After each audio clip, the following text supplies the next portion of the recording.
Welcome back, Divine Risers, to Divine Rising New Earth, the show broadcasting the frequency of the new earth now. My name is Anneka, and I'm here with Calista. Hi, everybody. Welcome or welcome back. And today we have a very special episode because I have the honor of interviewing Calista, so you guys can start to get to know a little bit of the very unique soul that is behind the camera, that's behind the voice of this show and everything else that we offer at Divine Rising New Earth. So excited. Thank you for giving me the honor of digging a little deeper, sharing a little bit more about you today. I'm so excited. Thanks for the opportunity. I wanted to start off by just sharing a little bit about what I love so much about Calista. The day that I met her years ago, she was vibing, dancing till dawn, smile on her face, so open, so loving, so magical. I knew like the second I met her, and I'm not like this with just people in general. It's like rare to meet a soul where I'm like, wow, I love their energy so well. That sounds bad. I don't want to say that. When I met her, I just knew she was such a rare star, and I was like, I love this girl's energy. I want to know more. I want to hang out. I want to be her friend. It wasn't even like a conscious thought, but I just remember being like gravitated towards her energy. She is just like so magical and fun and creative and genius. Calista is our editor extraordinaire. She's our tech extraordinaire. She does most of the insanely awesome graphic design that we use. And it's just like such creative genius. And that's like only scratching the surface. So I'm so happy to get to ask you a little bit more about yourself and then also share some more from my perspective along the way. Let's start off with just the origins of you. Can you tell us a little bit about what your incredible name means, why your parents named you Calista, and what it means to you? Yes. Okay. That's an amazing question. Thank you so much for the amazing introduction. Love you so much. I love you so much. And my name, Calista, is such an amazing story. Okay, so my parents, shout out to my parents. Hi guys, love you if you're watching. They were choosing my name and they were looking through a baby book and they saw the name Calista, and it's a Greek name and it means most beautiful. So that's the meaning of the name. And my grandfather, who is my father's dad, his middle name was Callistus, after the Catholic saint, Saint Callistus. So when they saw that name, they thought that was the perfect name. It had such a beautiful meaning and like named after my dad's dad. And then what's so amazing is after they chose the name and I was born and I was named, my grandmother, I believe, was reading in her book of saints that my birthday is actually Saint Callistus Day. So I was actually born on the day of the saint that I was named after before my parents even knew what his saint's day was. And when I looked up Saint Callistus, his only record of his life was written by his enemy. So the only record of his life is like critical. And he's being criticized for being too merciful and letting too many sinners back into the church. And I love that vibe. I think that's very true to Christ consciousness frequency of the church and that energy. So I'm proud to be named after that saint and my grandfather. And I think my name is meant to be. So that's that. I totally love that story so much because it's true. I feel like the vibration of a name holds so much. And I feel like obviously like the most beautiful is so accurate. And then also in like inside and out. And then letting all the sinners back into the church. I just feel like if you don't know Calista personally, I can let you into the fact that like she's so inclusive and accepting of everyone. Like there is no 3D aspect of oneself outside of like energy and integrity that would make her judge you any sort of way. So I just feel like St. Callistus lives on with you. So I do have things that I specifically want to ask you. Okay, so can you tell us a little bit about what it was like to grow up as a child? I know you have talked about having like a really specific, interesting experience of the world and of energy and of like, you know, the TV show vibes, the aura vibes, the bubble vibe, you know, like all of these things. Like I feel like there's so wonderful parts about your childhood. That's true. So I was always very sensitive to energy.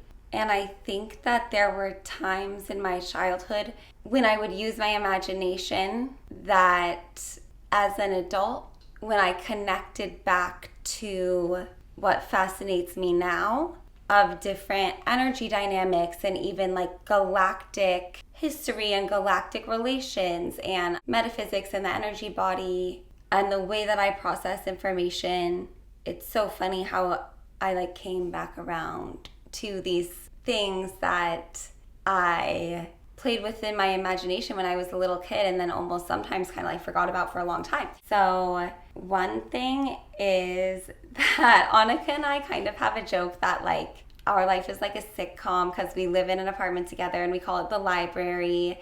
And one of my interests is starseed origins, which is the idea that our souls have lifetimes in other star systems in the galaxy and other galaxies and even other universes or other timelines, and that you can kind of trace what those are. And that's an interest I have. And Anneka, starseed origins have been traced to Andromeda. And I do resonate a lot with the Milky Way galaxy. And I also resonate a lot with the insight prediction that in a future timeline, the Milky Way and Andromeda galaxies merge into a bigger galaxy called Milkdromeda. That's what we call it. And so we joke that our life is like a reality sitcom comedy for the Milkdromedans. And it's funny because I was joking that, or I wasn't even joking, I was telling Anneka that when I was a kid, like a very young child, maybe like 7, I thought that like I would get like shy changing in my room by myself because I felt like my life was like a TV show for aliens and I felt like they were watching me. And it's funny now because it's like your perspective and then like your perspective on that perspective like goes through many things. It's like I can see now that's kind of like one of the first times I can remember maybe even being anxious. But at the same time, I think that there could also be something to the fact that like I am still connected to my star family, right? And they do have interest in the way that my incarnation is playing out. And I had learned by that point in my childhood that it's like private, like your naked body to like be seen. And so I think that the Milkdromedans may not have been thinking of it that way, but I was kind of like, wait, is this like not appropriate?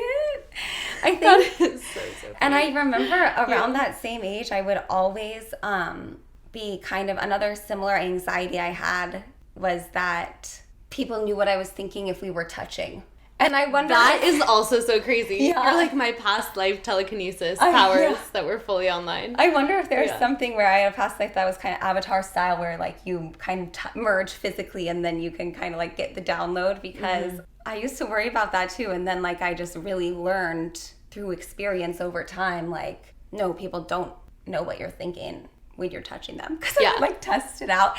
But I would also love to play in my imagination about my bubble. And I would say like, in a way like the personal space bubble, if I was feeling sensitive, I would say like stay out of my bubble. And like I even had to unlearn and relearn like setting boundaries that clearly. But also I would play in my imagination. I always had an interest in like technology and futuristic utopian gadgets and stuff. And I would play in my imagination of kind of like pimping out my bubble with like high-tech imaginary like futuristic devices.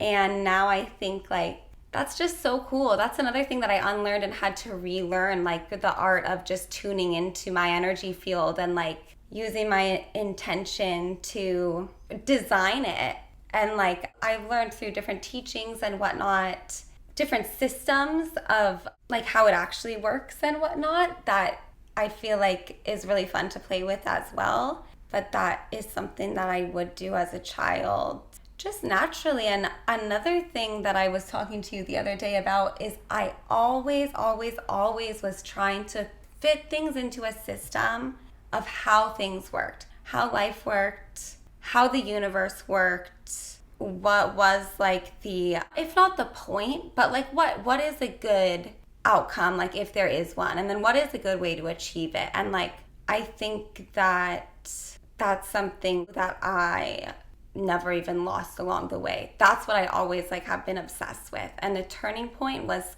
going from using my thoughts as like evidence of what's going on, which kind of led to me descending into like my little dark night of the soul era, mental health, healing, and so on. But when I learned like my thoughts aren't good data, like my thoughts are a tool, but the data comes from the moment. The data comes from neutral observation. It comes from breathing.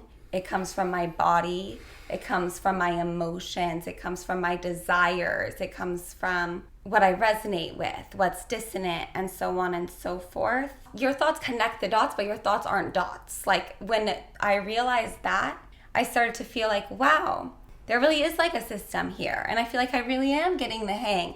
And I was telling Anneka, like, I think the laws of this universe are very mathematical in that, like, once you kind of see the system, it's not as unpredictable. And there is an element of unpredictability, which is like a very key factor, which is like important to understand as well. Yeah, absolutely. No, I love that.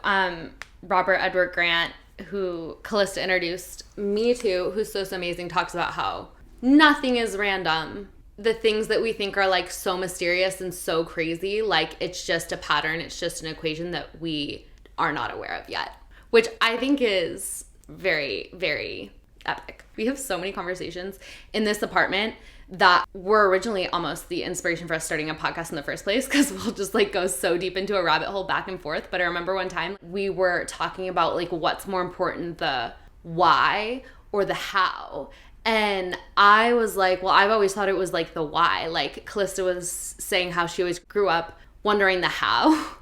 And I always grew up wondering the why. Like, why are we here? Why is that a rule? Why are things set up this way? Like, why do people in society do this? Like, it was always a question of why. And then I remember in that moment you were like, no, I think the how is more important, because the how is how you grasp the why, not by grasping for the why. And I was like, that is so powerful, because I think maybe other people can relate. Sometimes you can just get so caught up in the big meta questions, but it's like, I think we're here to understand those on a level beyond mental logic via the experience of living life, which you can do better and better through the how. So I always thought that was really powerful. I mean, that was just like one of a gajillion gems that I'll always remember receiving. Next question. So if you didn't know, listeners, Calista was a philosophy major in college. Why did you pick it, and how has it impacted you to this day? Great question. Okay, why did I pick a philosophy major?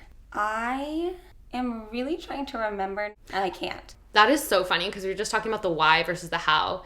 And you're like, I can't even remember the why. But like, you could easily tell me the how. And I'm like, the why like really doesn't matter. Just tell us the how. That's hilarious. So philosophy, I have so many thoughts on it. Most of the classes I took in college were Western philosophy, which is like a certain method, and it's based around arguments, which is premises and a conclusion, and they follow logical rules, and that's how you justify a proposition. A proposition being that something is the case. So you assert something is the case, you make it your conclusion, and then you take premises that are previously agreed upon, and you show how that conclusion logically follows from those premises. And there's so many different formulas for that. And there's very famous arguments historically. The Greeks, Kant, and so on, this Western philosophical canon, that's definitely one side of things. And I have a lot of respect and soul resonance with logic. Like the way that the logical systems are laid out just doesn't come so naturally to everyone, but that is exactly how my mind works to the T. So that's one way that philosophy really resonated with me and came naturally to me, was that my brain naturally works that way. When I'm thinking about my beliefs, I do that logically. Another fascinating thing about philosophy is the big questions. And those are questions that had appealed to me growing up, in considering what's the meaning of life? What happens when you die? Is God real? Where does the universe come from? What is it to be a good person? And so on and so forth. And getting into those kind of thought experiments, I think actually is kind of what got me into choosing that major. Philosophy students will recognize the brain in the vat thought experiment, or like the Descartes evil demon thought experiment, which is like, how do we know our brain isn't floating in a vat with like these electrical nodes that are giving us all these electrical impulses that are stimulating the regions that our sense organs would, and saying like, you see this, you hear this, you smell this, you taste this, you feel this, but you're actually just floating in this vat. Or like how Descartes explained it is like, how do you know that there's not an evil demon possessing you in your mind that's like putting this false illusion everywhere? So it's like, yeah, how do you know like what's real in reality, right? Is like the essence of this question. And when I started taking these philosophy classes, I realized like people have been having these conversations for thousands and thousands of years. And not only that, but they have been keeping track of each other and like furthering along each other's reasoning. And like a lot of these debates that we might have like have been had. And it's like a lot of these perspectives we may never have even considered before. And so that was really, truly educational for me, to learn the different perspectives on what is really going on metaphysically of the nature of reality, and to really evaluate, what do I think is true, and why do people agree or disagree? And when they disagree, what are the objections, and what are other people's counter objections to those? And like, what do I think? That's the other thing too. It's not just about memorizing, repeating these arguments. It's like, what do you think?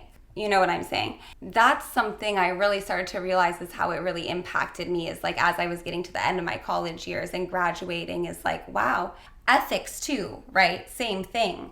What is it to live a good life? What is it to be a good person? Like, is there such a thing? What do these people think? What do these people think? Why? What about this? What about that? Same thing with God. Like, I started to realize everyone has to operate within the universal laws, and everyone has to face the consequences of their moral character if there are some, right? And everybody has to exist in relationship to God if there is a God. And these things also are like underlying and sometimes go without saying, but these things are so impactful in people's behavior. They're actually the root cause, although unexamined, that is driving their entire life trajectory. Like the underlying reason for all of their behavior. It's like no judgment, but I'm like, these other majors, and I don't know what they know, and thank God they do, because like that's how everyone knows like enough for the world to all run. But it's like, wow, you're kind of just flying blind in this life to not have even thought about what are your values, what is real, what is like the point of my existence. To quote, what's his name?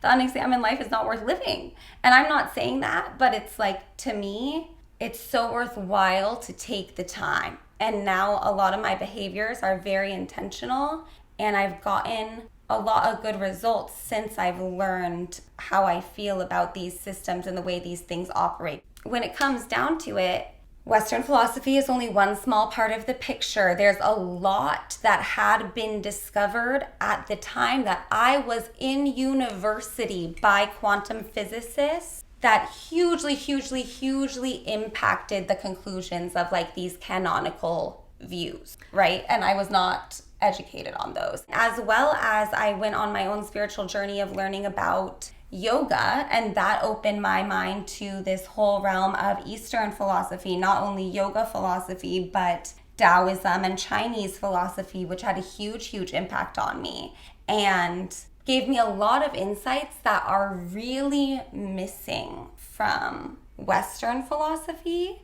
And Western philosophy aside, even just like mainstream perspectives that I was seeing and experiencing most people have in my society. So it's like, that's why it was so valuable to me, is once I was really able to examine these different things and see, oh, it seems to me like this is actually how reality is set up. And this is actually what it is to be a good person and to be fulfilled in life and to achieve those outcomes in those conditions. This is actually the behaviors that I'm gonna do. And it's like, at first, not really seeing that many other people doing these things. And then now having seen through experience over the years so much more clarity and consistency and result, priceless. That is something that I love about you so much, which is probably part of your human design, which is to test things out for yourself and actually discover what works. When you generally share something, it's like, oh, I tried this, I tried that, it's 4 for 4 on the timer. On the timer, aka the clock. You'll have like tried it and have like literal lab results tested from me to you, and have like really potent advice and suggestions and just information to share from that. So that's amazing. When you hear something from somewhere, you're like, oh, I heard this from somewhere, but so much of the time it's coming from stuff you've actually tested and tried. So, I mean, from everything from like supplements, subliminals, eating habits, like stretching techniques, a literal wealth of information. One day we will have an advice segment, and if any of you already have questions, DM us on Instagram and we'll show you what she's got. Yeah, I give good advice. It's like a Libra trait as well. Libras are known for giving good advice. It's true. Would you say that you have a life philosophy? So much comes down to being present. Eckhart Tolle, The Power of Now. My favorite quote, which is by a Twitter user: the present moment is the house of God. Take refuge in the now, and surely you will meet the Almighty. I think there's so much of this life that is so ineffable and so far beyond our comprehension. And so much of my life philosophy would have to fall in that realm. But it's like, yeah, the why and the how. Like, how is always going to be coming back to being present. I love that. So, you love to dance, you love to have fun. As I was saying at the beginning, the first time I met you at a music festival, like, you were genuinely dancing till dawn, and you still do it to this day. And it's a huge part of who you are. On your Instagram bio, you call yourself a professional vibologist. I can attest that she is. Can you tell the listeners a little bit how this all plays into who you are, your life, your vision? Yes. Again, shout out my parents. They signed my brother and I up for a series of tests. And if you guys have heard of like the multiple intelligences, it's that type of vibe where like everyone has different skills and talents, and it's like some people can tell the difference between 200 shades of red, you know, and then some people can do a million calculations in their mind in a second. Some people can run the 2-minute mile or whatever it is. So these tests were kind of like to see all these different capabilities that they had identified and kind of like what you're naturally so good at. That was kind of the angle of it too. It's like things that kind of come naturally, and then you can kind of employ them, and it's supposed to be fulfilling and whatnot. And it has to do a little bit with averages too. Like you might be a lot more or less thinking of things in certain ways than the average person. And there was like 2 little tests that I was like 99th, 100th percentile, like you couldn't have been more to the T.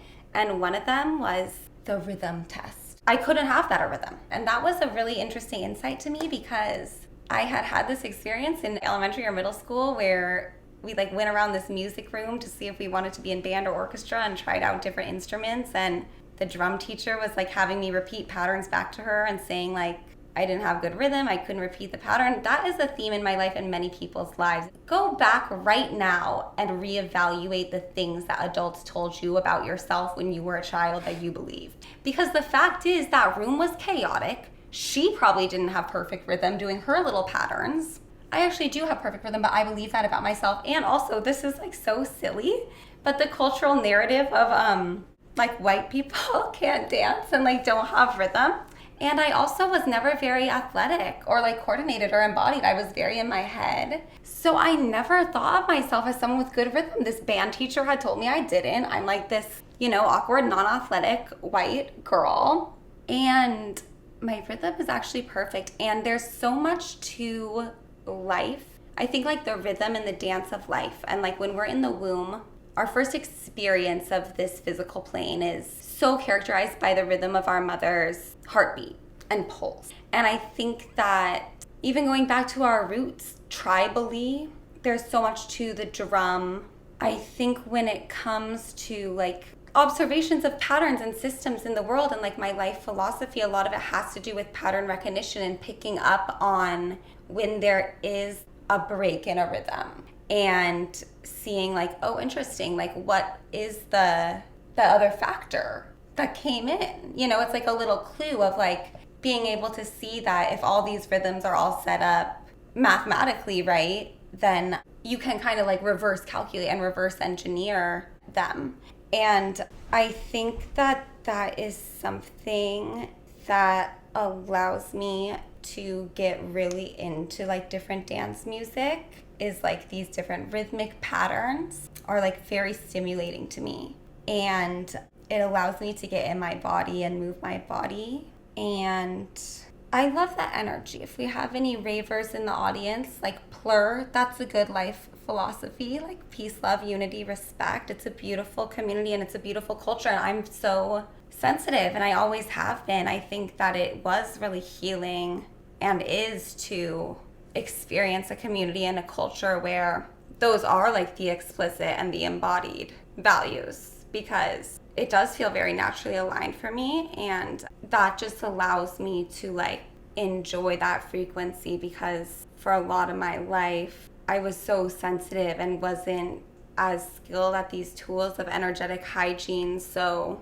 being in different spaces with more distortion was really heavy for me. And I went through a lot of times where even like the best qualities of myself, I wasn't empowered to embody them because of all the density that I still needed to work through.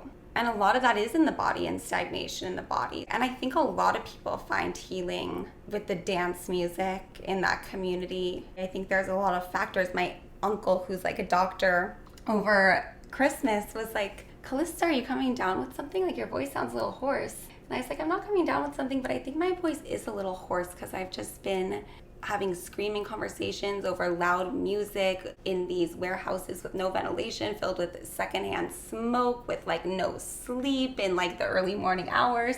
And he's like, in medicine, that's what we call multifactorial. I think that like, yeah, the healing of the music is multifactorial as well.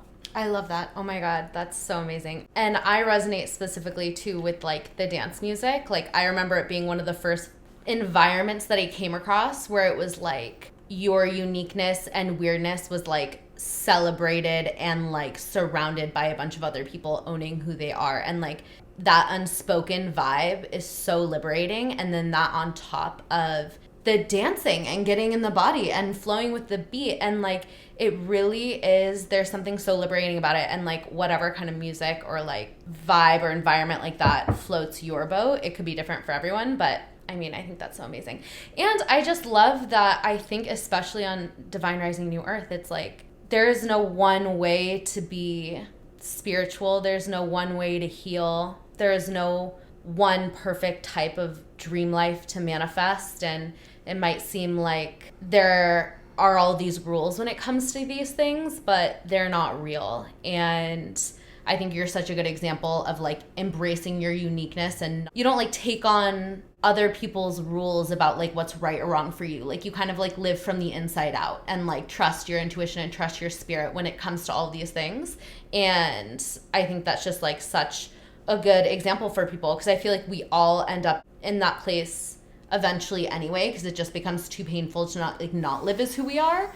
But we can do it a lot sooner and actually start to like enjoy life for the miracle that it is when we just like let ourselves be who we are. And I think that's what it is my sensitivity to that deep emotional pain. The princess and the pea, but like the pea is like you denying a part of who you are. Yeah, and that to me is like the biggest compliment, because that is like so hard earned, of like exactly what I needed to overcome was like being so sensitive to other people's projections of like their perceptions. And it's like that's something that everyone always encounters. But yeah, I definitely know what you're talking about, because there's something like in our culture, in our society, where it's almost like there's like these different types of people, and it's like people get really surprised if you have a certain characteristic of a very different type of person when they had you pegged based on your appearance or whatever it may be, like the context they met you in for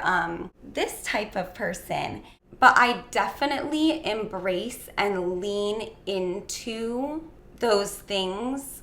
Like I love the idea of jealousy or envy as pointing you back to something in yourself, an energy inherent in yourself that you can express. I love when I see all different people, and they're all different in their own ways, but this inspires me about this person, and this inspires me about this person, and this inspires me about this person, so I can integrate those like codes, and that's what makes me unique. And those people are each going to be inspired by something different about my energy and be able to integrate that, and then each of those people is going to be inspired by something different in each other that is even different than like I would see, and be able to integrate that. And I really think that's what it's all about, is like everyone is so unique, but we all have something in common. And like those ways that we have in common is like not the same for everyone. So I think that's like what's so beautiful about like the human tapestry or whatever, is like you're never going to be the exact same as someone, but you're also never going to have nothing in common with someone. And I think that is what kind of the generalizations and groups and types kind of reduces and erases. And I even think like not only just putting that limit on yourself, but it's very amazing for how your conversations naturally flow and your relationships naturally evolve with others, to just have that expectation of this person is going to be something totally unique and like an amalgamation of all different things, and it might not even be anything that I've seen correlated with their appearance in the past or like whatever it may be, and just take it for what it is, because sometimes it is a little tiresome and a little bit of noise and a little bit of waste of time to have to wade through like, oh my god, like we're all so shocked at how like this aspect of my self-expression is like inconsistent with like your assumption. It's like, and even projecting that onto someone else, it's like nice to just be like, oh awesome, at what they're bringing forward, because you don't have so many preconceived notions. Totally. We're all such unique snowflakes. And I think that comes back to being present, because if you're actually present in the moment, you're not like in your head making all these projections and assumptions about other people, or holding yourself to a standard that you think other people expect of you. And I also think we are so ever changing that also you could be completely into something absolutely different than you were 2 months ago. And I feel like I have many different parts of myself, and like I feel like I really fluctuate with the seasons, and like different parts of me like to come out and play, and it is so authentic when it's happening. And I think now I've gone through cycles enough with, you know, the people that I know, that they're not like surprised by the change, but there definitely was times where it's like, oh, I thought you didn't do that, or I thought you didn't do this. And it's like, you're not going to be the same way for 100 years. And also like, yeah, there might be a moment where like I don't do that and I don't like that, and it's like so like natural and authentic, but like that doesn't mean that has to be you forever. I mean, that's another coming back to being present that I actually appreciate about our relationship a lot. I feel like it's like when we're doing something new, it's not like, oh my God, you're doing something new. It's like, oh great, let's do it, let's go. You know what I mean? It's like very 100%. like, and that's what keeps life fresh, and that's what keeps life fun. And we're literally multidimensional beings living in this existence. Like, so to just appreciate whatever is being expressed by whoever, whenever, you know, if it's like authentic and beautiful and from love, etc. Totally. Yeah. And that helps too. That's what I realize is like you go through chapters of life and it kind of gives you permission, knowing they're not going to last forever, to throw yourself wholeheartedly into them. But that only works when you're not judging yourself for like being inconsistent. I think that's like toxic. And I think that's something that happens a lot, where maybe you did change your mind, or maybe you did actually change, or maybe something that happens to me all the time, like God forbid anyone, you know, ever admit, is like I actually get triggered and insecure and like say things that represent myself in a way that wasn't even necessarily accurate in the first place, but was just coming from a wounded place. And then I grow and heal and move forward and behave in different ways, and maybe don't even stand by that behavior or those statements that I once made. And it's like, as should we all. And JC Marie Smith like gave me a great perspective on this. This vlogger influencer that we follow, someone said, do you ever cringe looking back at your old vlogs? And she said, yes, I cringe, and I'm glad that I cringe, because that means that I've grown and I've learned, and I will not handle things the exact same way as the younger version of myself would.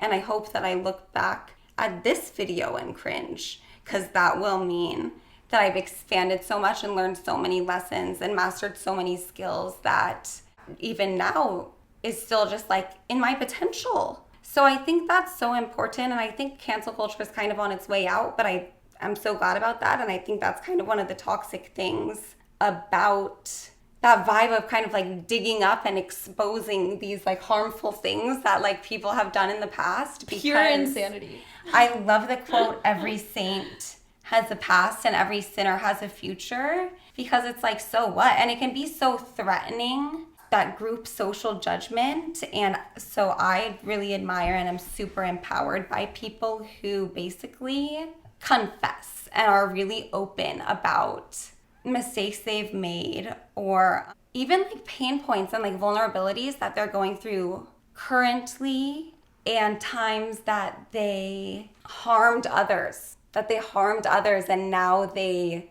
realize it. That type of thing is so hard to be honest about, but that's so healthy and so real and so much less toxic than pretending that like we're perfect and we've always been perfect. Mm-hmm. Yeah, I love that so much. We're going to check and see if anyone on Instagram had any questions for Calista. This question is from my bestie, Ella. She said, I've always wondered, how are you such a cute puff? Timer started.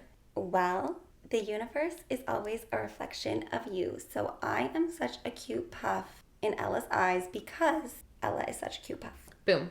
Love Coach Allie. Hey, Allie, my love coach, says, you've been glowing up this year. What's the secret? Thank you so much, Allie. Anneka and I were just sharing today photos of ourselves from this time last year and this year, and it's true, we did glow up. And I was actually reflecting on this today. What would I attribute my glow up to? And do you know what it is? Daily breath work and reduced alcohol consumption. There's many factors. I'm always healing, and there's many things, overarching themes that I could talk for 10 hours about. At the end of the day, daily breath work with Breathe with Sandy and reduced alcohol consumption. I will sometimes have a cocktail or a glass of wine at dinner if I feel like it. I went from maybe having a few drinks a week to having like a drink a month. Daily breath work, reduced alcohol consumption will glow you up. Caroline, hi Caroline. She said, what is your aura color? I have never had my aura photographed, and I don't know my aura color. And I really want to know, and and I think it can change over time. Someone told me, who's telling me this? I just had like a vague whisper of a memory come into my mind of someone who I forget who recently telling me, unprovoked, that they thought my aura color was pink. I literally was going to say, I think we both have pink auras. Intuitively, I literally was going to say it. Intuitively, I think our auras are pink. And the photographers, I think going to someone who can see auras, who is better. like very well recommended, is better than doing an aura photo. Yeah, because they don't even, those do not even pick up pink. Like they won't even tell you your aura is pink. Anyway, Calista, I want to thank you so much for sharing your story, for sharing your wisdom, for opening up, for the first of potentially many interviews that we get to have on Divine Rising New Earth. I did have more questions, but we simply have to party. So good. I loved answering those questions. That was so much fun. Thank you so much, girlie. More to come. More to come. This is just the beginning at Divine Rising New Earth. I also want to shout out our secret mystery sponsor who has upgraded our filming setup. You know who you are. Thank you so much. We appreciate you. We are sponsored, and it's a mystery. Stay tuned for the Anneka interview. And until next time, flourish.